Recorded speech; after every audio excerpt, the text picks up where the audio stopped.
Hello and welcome to Tell Me About Your Game. I'm your host, Jeff Kunkel. This is the podcast where we interview new game designers who want to get the word out there about their projects. And today we're talking with Nathan Lundgaard, the designer of Bananarchy. Nathan, welcome to the show. Thank you. Thanks for having me on. Absolutely. It's a pleasure.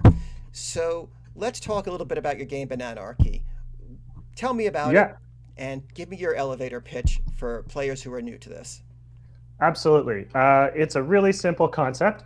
Bananarchy is a game for 3 to 8 players where the whole goal is to smash, stash, snack, sabotage to collect the most points in bananas and crown yourself the Monkey King. It's that simple. Okay, so let's start with a little bit about where this game came from. What was your inspiration for this game? What made you decide to create it? Okay, so that's actually a little bit more of a funny story. I have been playing games my whole life since I've been growing up, everything from Monopoly, Risk, and Stock Ticker, your regular card games, to as I got older, more things like Axis and Allies or Catan, and then into your more modern games nowadays. But I had gone out to do a games night with some friends, and we actually decided to play Catan. We had it set up for 6 players. And everybody was around socializing. So I took my turn, and then I waited 1 hour for it to go all the way around the table to come back to my turn. I played my turn in 2 minutes, and then I waited 1 hour for it to go all the way around the table. So after that game, which was fun, but I came home a little bit frustrated, and I said to my friends and my roommates, I was like, can we not just make a game where I can play at any time and I don't have to wait my turn? And so that was basically the inspiration for it. I just didn't want to wait or be patient anymore. And for party games and big groups of people, I think that's like very fair. If you think about games that are out there, things like Exploding Kittens run really fast and they're extremely popular. So that's what we kind of thought to do. And initially when we created the game, we didn't actually think we were going to do it to sell it. It was just a group of myself and 2 friends, Joe Main and Robert Henry. And we had just decided that we wanted something for fun. So we actually just sat down and kind of wrote words on pieces of paper to create something fun that we could try. And eventually it turned into Bananarchy. So how did you come up with the banana theme and the monkey theme? That's a really great question. So I had always kind of had it in mind. Originally, when I came up with this idea, I actually took a piece of paper and I had drawn a board out, and the board had a bunch of different barrels, and you could set up the barrels in different ways. So you had a barrel of monkeys? Yeah, pretty much. And I thought, look, this just makes sense. It's a jungle theme. There's barrels, and the whole idea was the monkeys were moving the bananas around and like slam dunking them, kind of like basketball, into the barrels. And so I'd done all this work preparing it because I was going to pitch it to my friends and say, like, this is what we should work on. And I spent an hour pitching it to them, and I spent 8 hours, 9 hours setting up these boards and everything. And when I pitched it to them, I said, okay, if we're going to make this game, one thing we have to do is like cut out anything extraneous. And they said, oh, well, in that case, I don't think we need the board. And so I'd spent all this time working on it. And then the second thing my friend said was, you know what, this is really great. I love that it's a jungle theme, but I really hate bananas. I don't think anybody's going to like bananas. Let's change the theme. And I said, yeah, well, for now, we don't need to worry about that. We're just like trying to work on the game mechanics. So I said, don't worry about that. And then we actually played the game, and that same friend who hates bananas, Rob, was like, oh my God, I have never cared so much about trying to get the most bananas in my whole life. So it's stuck. And I really think Monkeys and Bananas sort of embodies the chaos and the energy and the mischief that we like in the game, right? It's not about, you can create cool combos and stuff, but at the end of the day, it's about that mischief and chaos. And I think Bananas and Monkeys fits really well for that. Okay, well, I think we're all looking forward to see how enticing the bananas are in the game. Sounds good. So who's the audience for this game? Who did you make it for? Who's the game for? It's we really started designing it for people my age and maybe a little bit younger, and this was about 10 years ago now, so we would have been out of university for a little while. So around the university age and maybe like to the late 20s was what we were designing for, because I wanted something fun for myself. But after we sort of got playing it post-COVID, and I was taking it out to conventions and stuff, we started playing it with families and younger groups of people, and we really found that it worked well for that age group as well. The youngest we've played with is actually 5. We say probably 8 and up, you do need a little bit of reading comprehension skills. But generally speaking, after one playthrough, the kids pick up really fast what each of the cards does. And they just have a blast smashing their mom's bananas or their friends' bananas and stealing each other's stuff. And sometimes they don't really care so much about winning, just having fun interacting with each other. And I think that's the special part of the game. So if I had to pick an audience, we kind of have 2. We have people like myself who like fun party games and want to get a group of people together and just enjoy something quick. But we also have a really good set for families. The card humor is really good for both adults and for young people. And the art was actually done by a former Disney artist. They used to work for Club Penguin. So that style actually works really well and is really appealing for families. That's very cool. I have to say, like, having been a board gamer for a very long time, any time there's a game out there that has the potential to be played with the family or, my kid, yeah, that's great. Because, as much as I love games, heavier games, I like some war games, or like, one of my favorite games is Kalis, an old worker placement game. The odds of getting my 8-year-old son at the time to play that were pretty much nil. So something like Bananarchy would have been very appealing. If it's fun for you and your kid's also going to enjoy it, I mean, that's just honestly an amazing experience. So that sounds like a great target for the game. Yeah, for sure. And I think I'm the same way. So like I have a regular group of friends that I play games with, and we play things like Terraforming Mars or Terra Mystica. Right. And those are a little more complex games, not ones that I could sit down with anybody and just play. But what I can do is bring this, and while we're waiting for everybody to show up, we play around in 20 to 30 minutes, and then we get into our main course for the evening. Or maybe at the end of the night, we're tired, but we still have a little bit of time. We can play around with this really quickly, and it works really, really well. So I like it for that. And then I also like it for more lightweight games that you might just bust out at a party where you're not going to bring out the big heavy stuff because not everybody will be engaged with it for that long. They don't want a whole day of playing or something like that. So. Yeah, no, absolutely. Having those openers and closers is really good for a lot of game nights. Yeah, for sure. When you were making this, were there any other board games or card games or maybe even video games that you drew inspiration from that helped you with the design of this project? Yeah, so I think the main one for sure was Exploding Kittens. And Exploding Kittens, for those of you that don't know, was the absolute biggest game launch on Kickstarter ever for a very, very long time. And it's still really high and grossing. I think maybe only Gloomhaven or Frosthaven has supplanted it now. But the guy who designed it had a very simple philosophy that the game itself it's not the game that's fun, it's the interaction of everybody around the table and you interacting with them. The game is just the tool that makes the other people fun. So I really grasped a hold of that concept and took it to run with.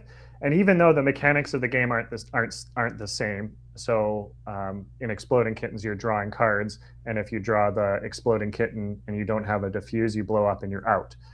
So for that part, we didn't take over. But the idea of playing a game through in 20 minutes with really fun cartoony art that appeals to a lot of people, we did take big inspiration from. Other games that we kind of really liked but didn't like all of were things like Unstable Unicorns and even Uno. There were aspects of that we really liked for Unstable Unicorns, that art, super cute, super fun, really funny. But when we got into the gameplay, there was a lot of take that elements where we did a game, for example, and my co-founder, Joe, he just got picked on the whole game and he really couldn't play at all, right? Everybody just picked on him and he didn't really get to do anything the whole game. In there. Yeah. And so we want elements of take that, but we never want it to be that you can't play the game, right? So we thought a lot about these games and we said, well, what can we make a little bit different about ours? And one of the things is that you're really always in the game, especially because you have cards you can play anytime. things like the clever distraction here, where it doesn't matter if it's your turn or somebody else's turn, you can play this card. And that means that if on your turn what you plan doesn't go off, it's okay, because you can still mess up somebody else's turn on their turn, and you're going to have a great time doing it. So we drew a lot of inspiration from those party games, and also a little bit from just the Euro genre in general, where you're never out of the game. You're always in it, you're always playing, and you always have a chance. And that's kind of what we wanted the base of the game to be, something fun and quick and simple, but that everybody can be involved in the whole time. Okay, I mean, I honestly have to say, I can remember games of, we've all at some point probably played Magic the Gathering, and you're playing Yeah. against those decks where the main mechanic of that deck is my opponent doesn't get to do anything. Yeah. And that is just a horrible experience if you're on the other side. And so I tend to avoid games that have mechanics like that. So, I mean, and it's something that where you can beat until the very end, that's got a tremendous amount of appeal. Yeah, for sure. And it's I think that's quite a good point too. And I know that there's a lot of fun in those games when you're the one doing the controlling of everything. And so we tried to make something so that you could have those turns where it feels like you made this really good combo, but it still didn't, at the end of the day, it still didn't interrupt everybody else from playing. So there's actually certain cards that we totally removed from the game. One of the number one questions we get is, why don't you have a skip card in your game where you can skip a player's turn? And there's actually two reasons behind that, but one of the two is that skipping somebody's turn really sucks. Like, you don't actually get to play the game. So if you're playing Uno, for example, and you go around the table and say there's 8 of you playing, you go around and you get skipped, you got to wait till it comes back to you before you can even play again, right? Or if it comes to you and it gets reversed. And yeah, exactly. So yeah, that's kind of fun at some points. Like, it's cheeky to play that, and if you have really good temperaments, you can play these games all the time, and it's no problem. But wouldn't it be even better if you could mess with that person, but then the person still can play and still engage? So if you mess with them, you have to think about the repercussions of, okay, well, I messed with you, but they could like almost immediately mess with me right back. So that dynamic is really interesting there. And then again, the other reason we don't have skip cards is because we have anytime cards. So skipping somebody's turn doesn't really make sense if they can play at any time, right? So it's interesting when you start to break down the game mechanics and think about how they all come together and what aspects are important to you. You still need some sort of mechanic where a person has to make choices, like, do I want to try to set up this combo now because it's really cool and really fun, or do I want to wait because that person might mess with me if I do it, or if I wait, will they steal my cards and I won't be able to do it anymore? So the whole idea behind this is making people make choices that are interesting, right? And then seeing how those choices affect the rest of the game, if that makes sense. It does. So, I've played a lot of take that card games, and it sounds like Bananarchy falls into that category. So one of the things that I found in the take that card games, though, is they often feel like they are tremendously luck based, and that you aren't making interesting decisions during your turn. So you mentioned that you wanted people to still make interesting decisions when they're playing Bananarchy. How did you go about making sure that that element of the game still existed while being a part of the larger take that genre of a card game? Yes, absolutely. So don't get me wrong, there is still luck in Bananarchy. Sure. We want there to be some of that because that's part of what makes it chaotic and fun.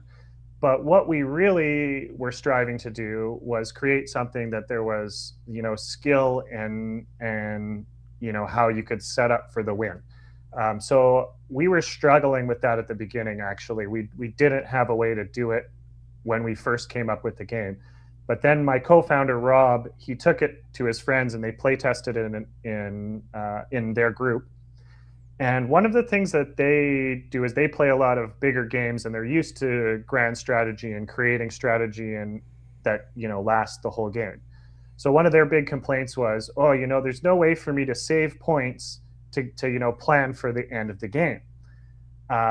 So they're like, what if you could save a banana? You know, like what if I could save a banana each turn and there was a way I could do that? Because in the game, we do have 3-point bananas or 2-point bananas that are worth quite a lot of points at the end of the game, right?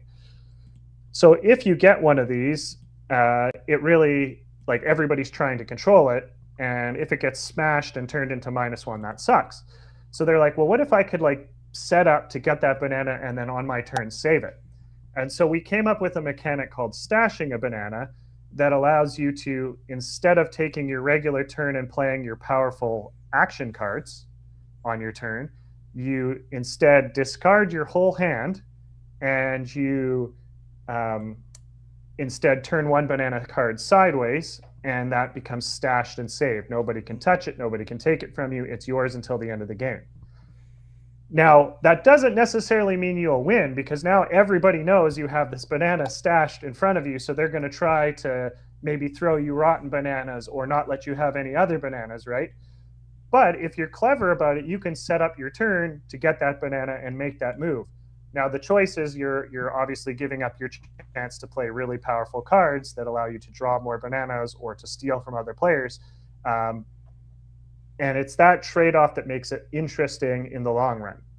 So in this game, the winds can shift fast, and I'll show you some cards later where like all the bananas are moving around the table at all times.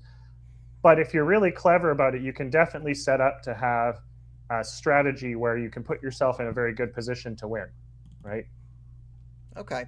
So, I mean, obviously, this is a card game. So card games are defined by how their cards are created and how they interact with one another, and the things that they allow you to do. Are there any specific cards that you think really demonstrate or highlight Bananarchy as a game and are core to its identity? Yes, absolutely. So there are actually quite a few cards that do that. Maybe first I could kind of go through a little bit of what the types of cards are so that you can understand a little bit more about them. Yeah, so if I take a couple minutes here, the basic concept I've already told you is to score the most points in banana cards before the end of the game. So we have 0s, 1s, 2s, and 3s, and if you're really lucky, all the cards flip over and become -1 on the back. So if somebody happens to smash your banana, they all turn into rotten bananas and become -1. Okay. So now, in order to get these bananas, you're going to use these monkey cards here. Okay. There are 4 types of monkey cards. So we have powerful action cards that allow players to do really powerful effects. So this one here, for example, Monkey Around, allows you to steal a banana card, draw a monkey card, and draw a banana card. So you're getting a lot out of that in your turn. Okay. These cards are often some of our character-defining cards, and they're really interesting for players. We have things like the Banana Republic, which is like a general card, and it allows you to take the person with the most bananas and swap your bananas with them. Okay. So things like that are really powerful to play on your turn. Then we have anytime cards, which are kind of the main unique feature of our game. You don't have to wait your turn to play them. So on your turn, you can play as many as you want. But if you have them on other players' turn, you can play them to mess around with them. So this one here, Clever Distraction, allows you to swap any banana with another player. And that means you can do things like take a rotten or an unripe banana and swap it with a 3-value banana, right? And I've even seen clever things done where people don't swap their own bananas. They actually swap other people's to balance out the points a little bit. So it's really interesting in that respect. Then we have cards like Denied here, which are reaction cards. And these allow you to react to different things. So this is kind of, if you played Unstable Unicorns, this is similar to your Nay card where you're stopping an action. But there are different versions of these reaction cards. So some allow you to steal bananas that are changing hands, right? And that kind of interaction where somebody might play a powerful card, then have it followed up with an anytime card, and then have that reacted to is kind of the core mechanic of the game play. So you get these fun chain reactions, and I'll show you some more of those when we get into the demo portion of the game, where all the cards are interacting together. Now you'll see we've got one last card type here, and this is a scoring card. These ones, there's only 4 of them in the game, And basically, they're hidden cards in your hand that do absolutely nothing during the game, but allow you to score extra points at the end of the game if you still have them in your hand. So during the early part of the game, it might be worth you trying to, discard them or to get better cards. But at the end of the game, if you have them, you can turn, say, this one turns all your unripe bananas to 1 point. That can be worth a lot of points, and it can come out of nowhere to swing the victory for you.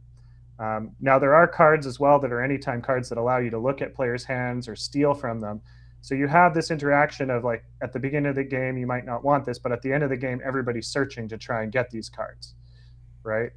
So I like kind of the dynamic where each card has their place and their role in the game, that allows you to set up really fun and powerful moves, but you never know exactly quite what could happen if I play one card. So you're trying to probe and see what other people have and the reactions they're gonna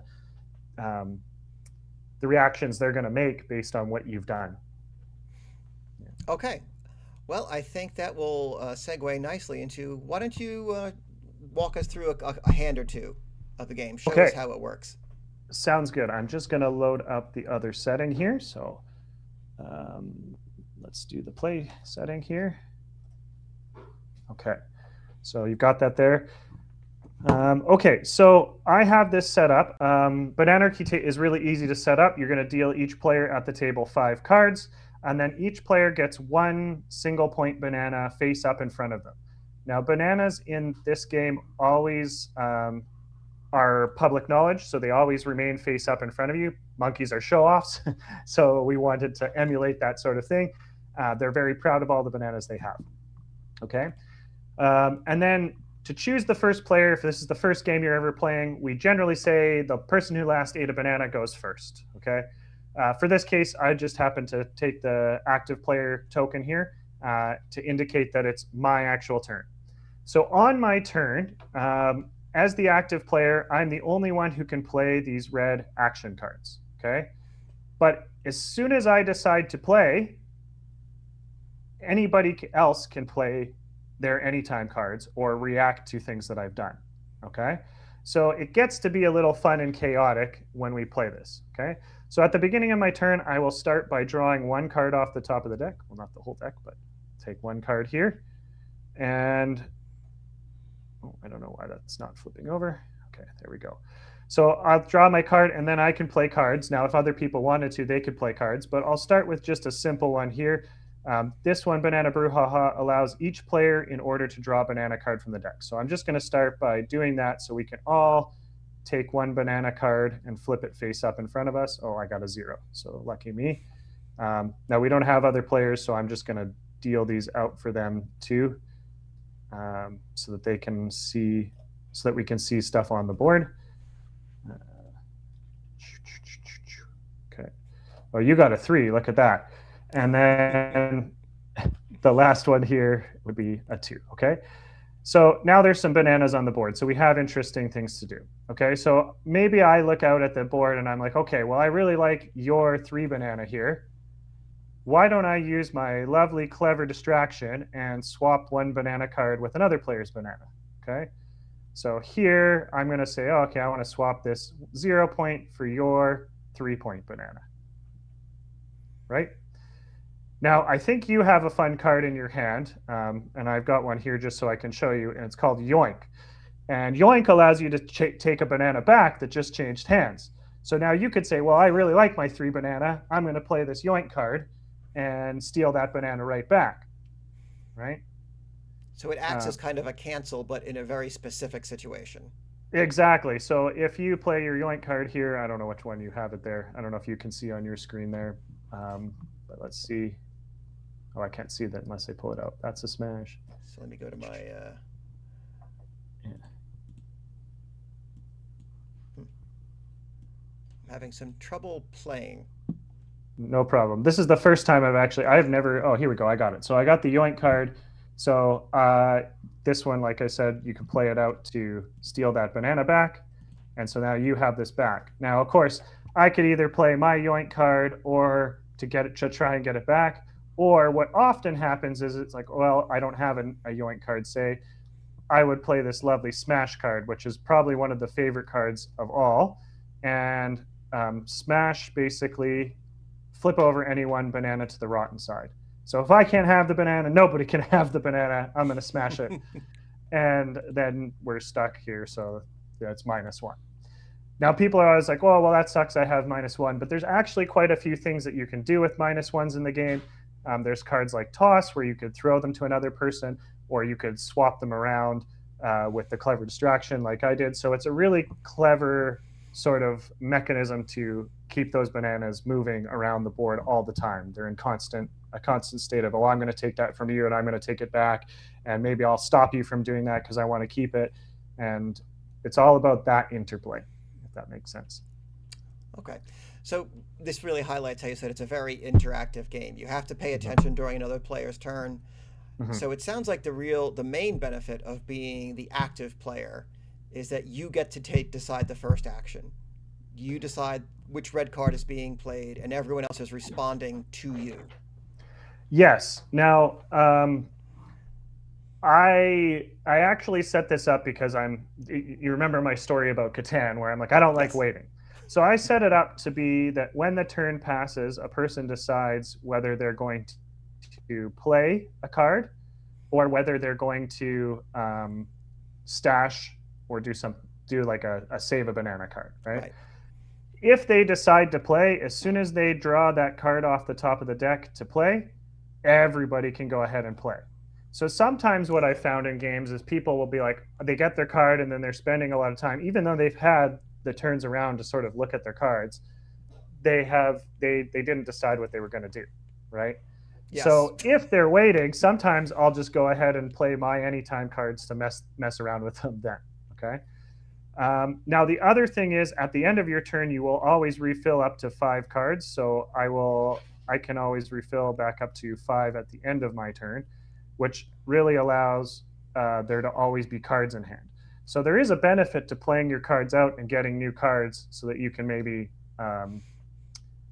actually have some fun stuff to interact with other players on their turn. And I think that's kind of like deciding whether to save or spend your cards is really an interesting dynamic in the game as well. Okay. And it sounds like the other strategic decision, which makes a little bit more sense to me now that you've walked us through the game, is do you take your turn or do you turn one of your bananas sideways, which, if I'm understanding correctly, protects it from others? Yes. So there's an opportunity cost to protecting your high scoring bananas.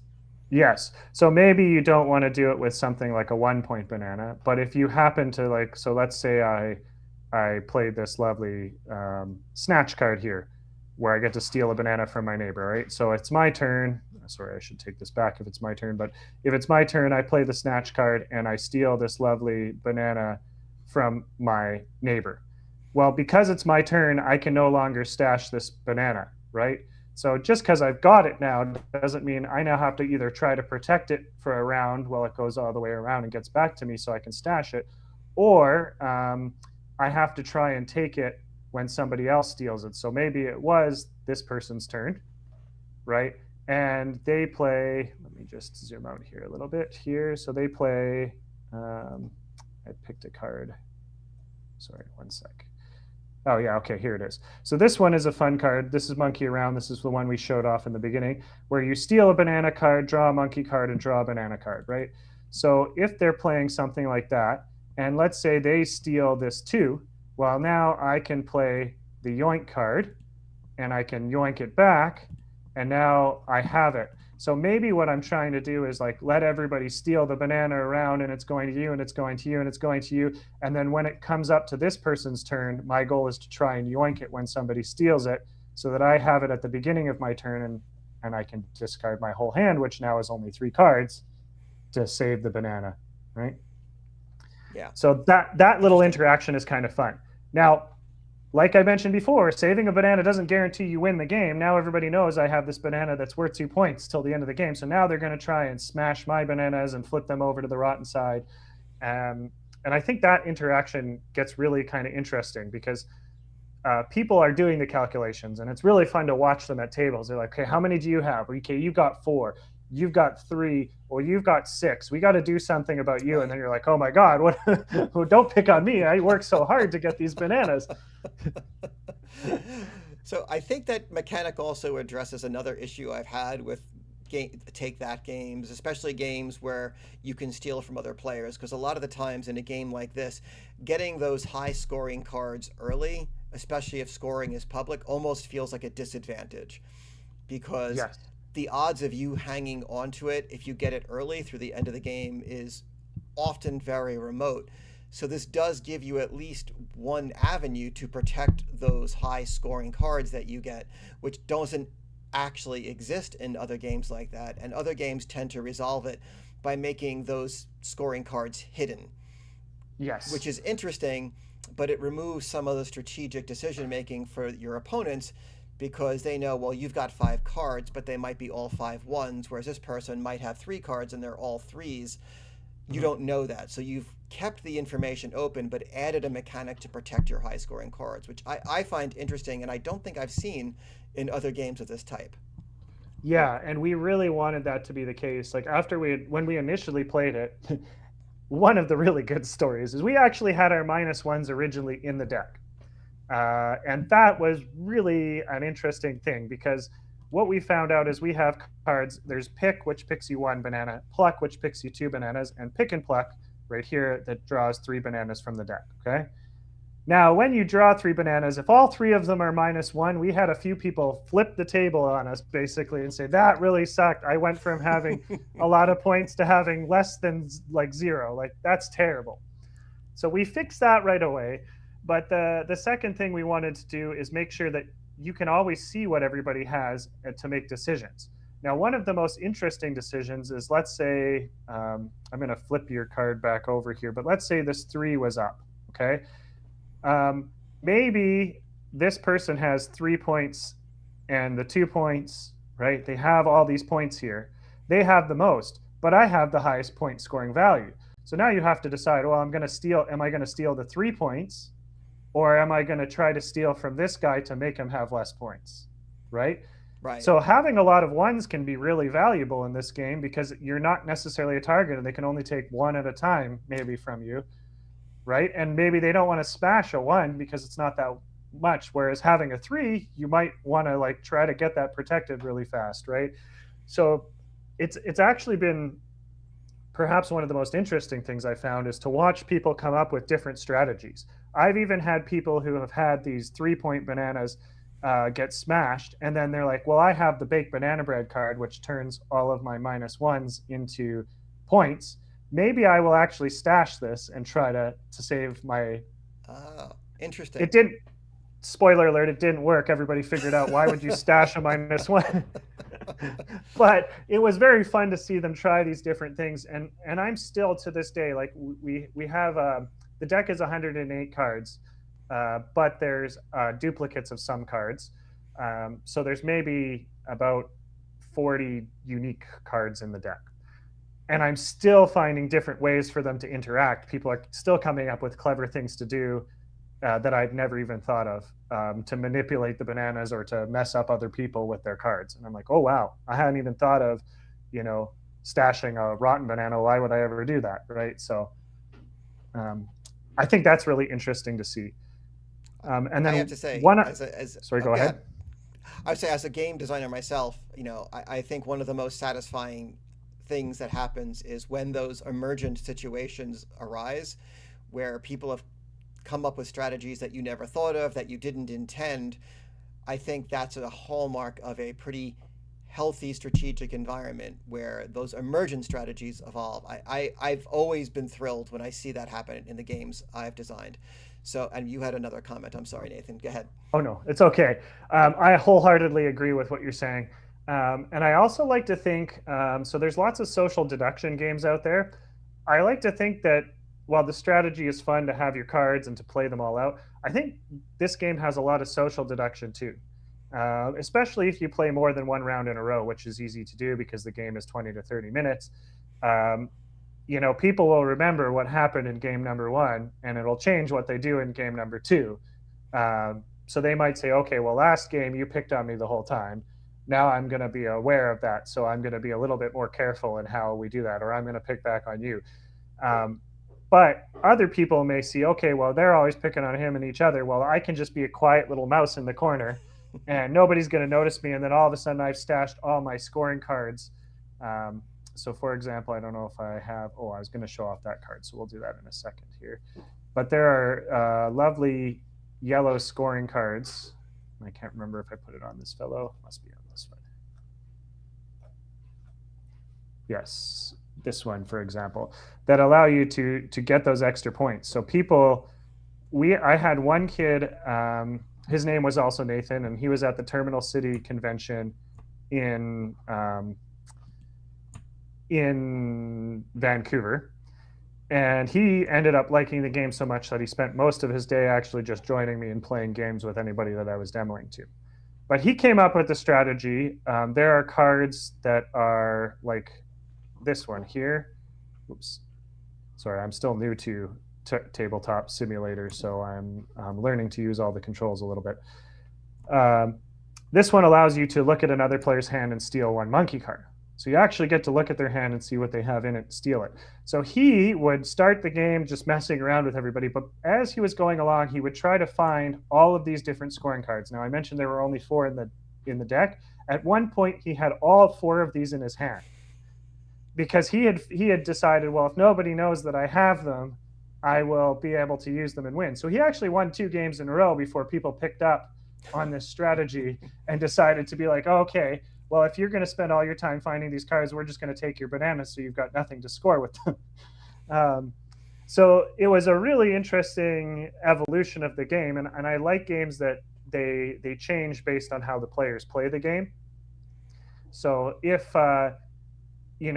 you can be silent and sneaky, you can often amass quite a secret scoring setup. And people don't ever expect you because they're looking at all the loud people that are smashing other people's bananas and stealing their stuff and doing all those fun things. Okay? Yeah, I've played a lot of games where, sometimes the players will take actions against another player, not even because it's the right strategic move, but just because that player has pissed them off. And in some games, that becomes problematic. But in a game like this, I think that's actually just part of the fun. How aggressive can I be before people start attacking me just because they're mad at me, not because it's the right play? And I think in games like that, that is honestly, I love it in games like this. In more heavy strategic games, it's not a great thing, but in a game like this, it really is, I think, part of the enjoyment. So Nathan, as people can see on the screen, Bananarchy is coming to Kickstarter. When is the launch? It's actually coming up really quick. It is on May 26th. So that's coming up in, I think, 2 weeks, maybe even less now. It's really, really soon. So if you're interested in getting it, you can check us out on Kickstarter, and we'll have more details on there. Okay, great. Nathan, thank you so much for joining us for the first episode of Tell Me About Your Game. This game sounds like a lot of fun. If anybody wants some more information about it, all of the links about the game, including the Kickstarter, are in the show notes. So please visit his Kickstarter page and buy it if the game sounds fun to you. So this is the first episode of Tell Me About Your Game. If you have found this to be interesting, please like and subscribe. The whole point of this podcast is to get information out about upcoming projects by new game designers who often have a hard time getting the word out there. So please like and subscribe. It will help with the algorithm surfacing this to people who have shown an interest in board games. And please tell your friends, share the link to others so we can get the word out there. We don't do this podcast for money. We are not looking to monetize. It's purely to help new designers like Nathan and honestly like myself get the word out about our projects. So please like and subscribe. And I just want to put a last plug in there. If you are a new game designer, please reach out to me. I will have my contact information in the show notes. And we aren't just a podcast. We are a community. We have a Discord server of new game designers where we communicate with each other, support each other, give each other advice, share information. please contact me if you're a new game designer, and I will send you an invitation to our community. So thank you again, Nathan, for sharing your game with us, and thank you all for joining us, and we look forward to our future episodes. Thank you, Jeff. Absolutely, my pleasure. Thank you.